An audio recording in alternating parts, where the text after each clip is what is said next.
In a world where legends are made, few stories are as surprising as the tale of Elvis Presley and his unexpected foray into the world of business.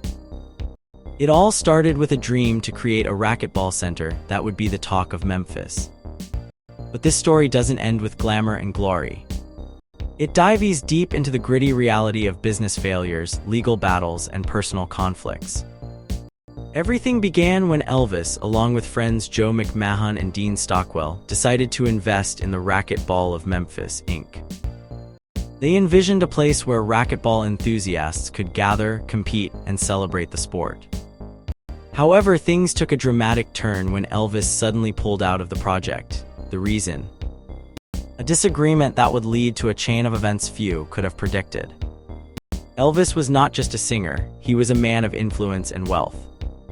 His decision to leave the project had immediate and serious consequences.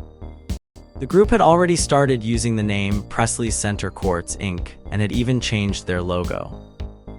They had to scramble to adapt, renaming the venture and redesigning everything from signs to merchandise. But the real challenge was yet to come. The club was thriving despite Elvis's absence. They were meeting their obligations without his financial help. But interest from investors waned when they learned Elvis had backed out. Without his name, the allure of the project faded. Investors pulled out, leaving the trio facing a major crisis. They were now responsible for paying off a significant loan to keep the business running. Faced with this dilemma, they turned to lawyers. The corporation's lawyer met with Elvis's lawyer to discuss a loan. They proposed a deal, a $40,000 loan with 7% interest over 3 years. The lawyers from both sides seemed to agree on this solution, but the silence from Elvis's camp was unsettling. No written response meant the deal was in limbo. The corporation's lawyer urged them to sue Elvis. He wanted to make it clear this was no casual matter, but a serious business and legal issue. The goal was to force Elvis to take the conversation seriously. But communication failed, and the lawsuit became the only path forward. Despite these challenges, Elvis eventually paid the requested damages and loaned the group the $40,000 they needed. They managed to repay the loan within 120 days. Joe McMahon and the author of this story found ways to clear the remaining debts using personal resources, with Dean's support. For 5 years, Center Courts, Inc., without Elvis, continued to operate successfully. They even weathered the storm when Elvis eventually paid them the $25,000 in damages for the reorganization costs. In 1981, the new owners bought them out, and the courts stayed open until 2004. Racquetball remained a beloved sport, even earning a spot in the Olympics. Elvis, if he were alive, would likely be proud of this legacy. However, the business dealings were far from over. Rumors swirled about the true extent of Elvis's investment and the legal battles that ensued. In reality, Elvis never put his own money at risk for this venture. The $1,300,000 mentioned in some accounts was the total cost to buy the properties, not an investment from Elvis. The root of the problem was clear. Elvis had agreed to support the venture but backed out without informing his partners. This exclusion of Vernon and Parker from the decision-making process was a major misstep. Joe and the author never sought their approval or even asked if they needed to consult Elvis's father, Sam, before approaching him about the investment. As the next tour approached, tensions between Elvis and the author grew. Elvis, still upset about the racquetball situation, asked the author to join him at his house. During their conversation, the author was honest about the strain Elvis's behavior caused. He suggested it might be best to have someone else join the tour instead. Tish, Elvis's partner, eventually took the author's place, but only after Elvis promised to bring another doctor for the tour. The tour took a disastrous turn when Elvis's medication, sparing, affected his performance. The crowd at the Hofheinz Pavilion in Houston walked out in frustration. Backstage, the author received a call from Parker, urging him to rejoin the tour. After some negotiation, the author agreed, but on one condition: Elvis had to apologize for his behavior during the racquetball dispute. Elvis never apologized in public, but the partnership eventually renewed. The author made it clear he would charge Elvis for his absence, impacting the medical group's income. This arrangement was necessary to ensure the group was fairly compensated for the disruptions caused by Elvis's unpredictable schedule. Throughout this ordeal, the side effects of Elvis's medications, particularly sparing, became evident. The drug caused significant drops in his blood pressure, leading to poor performance and confusion on stage. This was a stark reminder of the risks involved in mixing business and medication.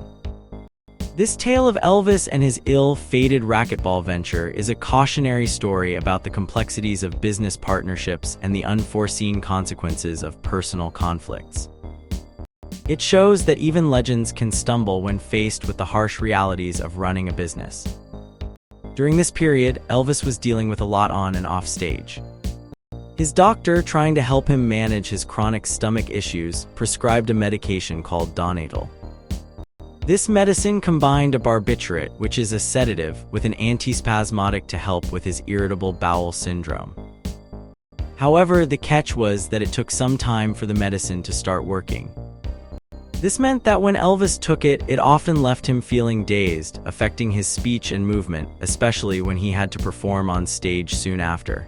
Elvis frequently found himself in a tough spot. He needed to take his medication to deal with his stomach problems, but those same problems would then make it hard for him to perform well. This was particularly challenging given his rigorous tour schedule. Performances were back-to-back, and finding the right timing for his medication was a delicate balancing act. The doctors had to carefully plan when to give him the medication so it would help during the performance without leaving him incapacitated beforehand. For example, after shows in Lakeland, Florida, and Huntsville, Alabama, where Elvis performed back-to-back, it became clear how tough this was for him. His voice and movement were affected by the medication, making his performances more challenging. Elvis and his team knew they were pushing him too hard. After a particularly grueling series of shows in Huntsville, where he performed 5 times in 2 days, it was clear something had to change.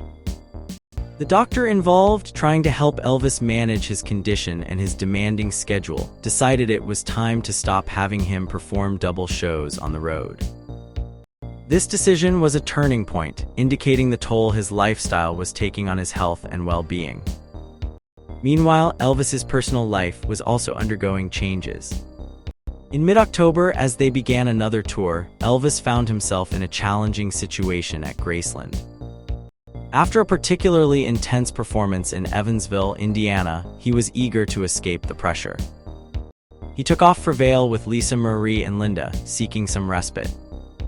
It was clear Elvis was feeling emotionally vulnerable, especially with Linda focusing more on her career and them spending less time together. Around this time, Elvis met Ginger Alden, a young and shy 20-year-old. She caught his attention at a party at Graceland, and despite her shyness, Elvis was drawn to her.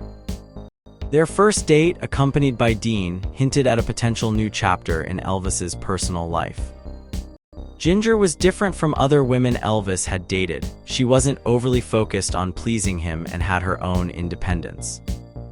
As their relationship progressed, Elvis became increasingly devoted to the Alden family, gifting them lavish presents. He bought Ginger a 1977 Lincoln Mark IV and later a Cadillac Seville, showing how much he was invested in their relationship. However, Elvis's obsession with the Aldens began to strain relations with Vernon and others around him. Vernon even had to be hospitalized for chest pains, adding to the stress of the situation. Despite these challenges, Elvis's Christmas in 1976 with Lisa Marie was a highlight. He gave her a personalized golf cart and performed a memorable show in Pittsburgh, accompanied by Ginger. Her presence seemed to energize him, and he was at his best on stage. This performance showed that when Elvis was happy and with someone who didn't need constant attention, he could shine. Elvis often sought advice on his relationships, believing that sorting out his personal life would help him in other areas. He felt a strong connection to Ginger, partly because her eyes reminded him of his mother. By January 1977, his feelings for her were strong enough that he asked her to marry him after just 9 weeks of dating. This rapid development caught everyone off guard, especially given the stress and chaos Elvis's life was usually like. The decision to propose was partly driven by Elvis's desire for stability and perhaps a new beginning. He even chose a special diamond from his collection, intending to give it to Ginger as a symbol of his commitment. Though Elvis was unsure about the complexities of marriage, the thought of having another child, especially a son, seemed to appeal to him. His attraction to Ginger was deep and genuine, influenced by more than just her looks. As Elvis navigated this new relationship, he was caught between his desire for a stable home life and the demands of his career. His team and family noticed the toll this was taking on him, and they knew something had to change to protect his health and happiness. In 1977, Elvis Presley's life took an interesting turn during his 77 tour. Things started off with Ginger, his then fiancée, refusing to accompany him despite having supposedly agreed to marry him. She claimed she was too busy preparing for their wedding, though no date had been set. This left many puzzled, especially since critics noted Elvis's noticeable weight loss, which pleased no one. Back in February in Johnson City, Tennessee, it was clear many did not think Ginger was right for Elvis. She often left home without him, and Elvis even had his security watch her to make sure she wasn't seeing someone else. It was clear Elvis was very insecure about their relationship. Despite this, Elvis planned a romantic getaway to Hawaii with Ginger and a few others. However, not everyone was thrilled about being on a trip with Don Ho, a Hawaiian entertainer. Some guests thought Elvis had lost his mind for wanting to spend time with him. During their stay at a beach house, Elvis and the group found peace, especially Elvis, who enjoyed the tranquility. However, their vacation was cut short when Elvis received news that his father, Vernon, was unwell. Elvis immediately left for Memphis, leaving behind a vacation that was supposed to be a break from his troubles. Before the tour began, Elvis's condition was not as dire as some reports suggested. He did need some medical attention for his eye, but was not as physically ill as claimed. The real issue began once the tour started. RCA Records decided to record 6 shows in just 8 nights, without telling the group. This led to exhaustion and high tensions, especially for Elvis and his engineer, Felton Jarvis. Ginger joined the tour but was often bored and would spend time in hotel gift shops. In one instance, Elvis became so upset he considered canceling the rest of the tour. When this happened, Elvis took a substance that made him unable to perform. Concerts were canceled and Elvis was taken to the hospital. Initially thought to be a case of intestinal flu, further tests revealed Elvis had taken Demerol, a painkiller which was against the tour's rules. This added stress to an already stressful situation for Elvis, who was battling depression and had a history of addiction. The hospital stay revealed that the Demerol was likely a one-time mistake. Elvis took placebos during his stay and showed no signs of needing detox. The incident was seen more as a cry for help, highlighting the struggle Elvis faced with his personal demons, including depression and addiction. This period was tough for everyone involved, but it showed the complexities of Elvis's life. His struggles were not just public spectacles but deeply personal battles.